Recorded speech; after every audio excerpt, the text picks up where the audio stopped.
অবুঝ বয়সের গুনাহ কি ক্ষমাযোগ্য? 15 থেকে 16 বছর বয়স তখন আমি ইসলাম সম্পর্কে তেমন জানতাম না, অনেক গুনাহ করেছি। আল্লাহ কি সেগুলো মাফ করবেন? খুবই সুন্দর এবং চমৎকার একটি প্রশ্ন।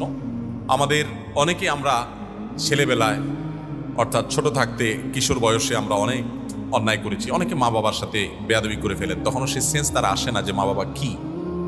অনেকে দেখা যায় ওই বয়সে বাপের পকেট থেকে টাকা মারে, মায়ের টাকা চুরি করে নিয়ে খেয়ে ফেলে। অনেকে দেখা যায় যে ওই বয়সে বিনা উজুতে নামাজ পড়ে ফেলে। আছে না নাই?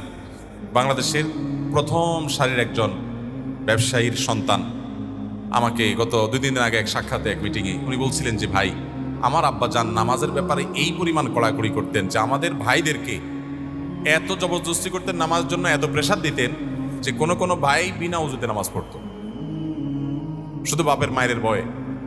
অবশ্য সে ভাইরা এখন দিল থেকে নামাজ পড়েন।